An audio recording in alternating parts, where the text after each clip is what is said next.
New piece for The Atlantic, our next guest poses this question. Why does the power to launch nuclear weapons rest with a single American? Staff writer Tom Nichols writes in part this. At this very moment, a small plastic card of top secret codes, the president's personal key to America's nuclear arsenal, is resting in one of President Donald Trump's pockets. As he fixates on shows of dominance, fumes about enemies, real and perceived, and allows misinformation to sway his decision-making, all while regional wars simmer around the world. And Tom joins us now. Tom, we'll shift to Iran in just a moment, but let's start with your piece. I read it last night. It is chilling. I would not recommend others to read it right before bed. It is to walk us through a little bit of the history here, why this awesome power lies with one person and one person alone, and are there really any safeguards in place? To answer the last question first, there aren't any safeguards in place because the system is designed that way. The system is not designed to prevent the president from acting. The system, as our editor-in-chief, Jeff Goldberg, notes in a piece in the same issue, has a bias toward action. And all of this is a function of the Cold War.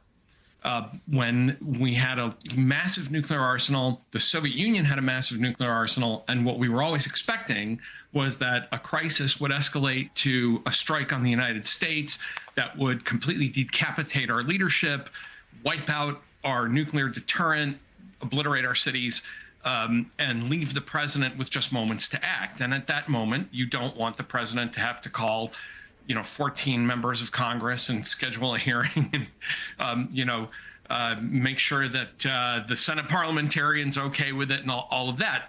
So the system, really, the entire nuclear infrastructure of the United States, that we have bombers, submarines, land-based missiles, that we have a single person in control, all of this comes from our experience during the Cold War, when everything was organized around protecting the United States from a massive attack, possibly by surprise, from the Soviet Union. It's set up that way. It's not a flaw. It's not a bug. It's a feature. And as you and Jeff both wrote, there have been some close calls over the years. Now talk to us about, if you will, fix this power that in this moment, President Trump has in the current global setting, where we have seen more and more countries race to develop these weapons that seems to maybe just raise the threshold for danger. Yeah, former Secretary of Defense Bill Perry once said, when you talk about chilling quotes, he said he thinks a nuclear war is less likely, but the use of a nuclear weapon somewhere is now much more likely. And the thing the system isn't really built to deal with is a president who wants to use nuclear weapons first for any reason he chooses. All of this command and control was bounded by the existence of the Cold War. Every president knew that the key to hell that he carried in his pocket was there to protect the United States from a sudden attack. With the end of the Cold War and the change in the international situation, that's still a good reason to have one person in charge of nuclear retaliation. If Russia or China tomorrow decided, for whatever reason, to start attacking the United States, you'd still want one person being able to issue the order to retaliate. But what every president can do, including Trump and Biden and Obama before him, is use nuclear weapons at will for whatever reason. The first review that George W. Bush did on nuclear weapons included countries as possible targets that didn't even have nuclear weapons. And that is a problem. The old Cold War system never really thought about what happens if a president decides he just wants to nuke, somebody that's aggravating him, or that he may want to use nuclear weapons because he thinks it's the only way to get a job done. Hi, Tom. It's Molly Jong-Fast. It's long been said that Trump 2.0 does not have grown-ups in the room, right? That there's a culture of sycophancy around the president. I wonder if you could speak to how that relates to this issue. If the president wants to use nuclear weapons, the first thing we assume any president would do is to call his civilian and military advisors. And the problem, as you say, Molly, there aren't any grown-ups in the room. Pete Hegseth is not a real Secretary of Defense. He has no qualifications for it. He's in way over his head. As you saw it, his core competency is to stand behind the lectern and hector reporters, including his old colleagues. That's about the depth of he probably would have made a good press spokesman, but he shouldn't be Secretary of Defense. And at that moment, if President Trump says, I'm thinking of using a nuclear weapon, you want someone with the fortitude and the courage and the independent standing to say, look, we need to talk about this.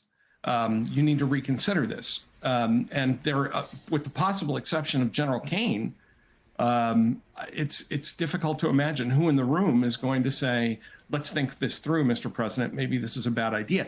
Donald Trump, speaking of things that are a feature, not a bug, Donald Trump intentionally stacked his cabinet with yes men. He doesn't want to hear that again. He heard that kind of stuff in his first term, and he learned from it. And so there won't be anybody in the room who's going to say to him anything but, great idea, sir.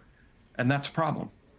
Tom, I was thinking as you were talking about also the reporting in the last few years about Trump asking repeatedly, like, why haven't we used a nuclear weapon, and how terrifying those questions were to members of the Joint Chief in previous administrations.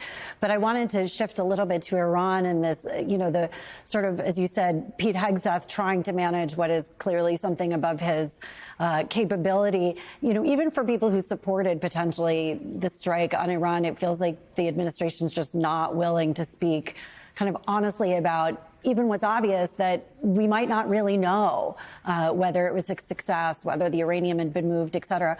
What does the sort of press engagement and attacking from Hegseth say to you also about, in even a heightened, more extreme context, what might happen and what the Americans could expect? Yeah, that's a great question. And what it really shows, every time I see Hegseth behind the podium or any of this national security team, what comes out of them to me is fear and insecurity. They're afraid of the boss, and they are deeply insecure, which is why they don't talk to the American public like grown-ups, like adults who would say, look, we did our best. We think we got most of it. We're still doing the assessment. With the exception of General Kane, who, as a career military person, says we have to do battle damage assessment. That takes a long time. We're working on it.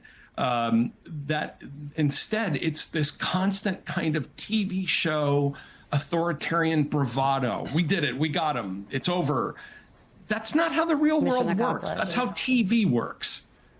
And they don't understand that, or they don't want to understand it, because they feel like nuance and speaking like adults to millions of Americans makes them look weak. And I think that's a tone set from the Oval Office. Staff writer at The Atlantic, Tom Nichols, thank you. His important and terrifying new piece online now.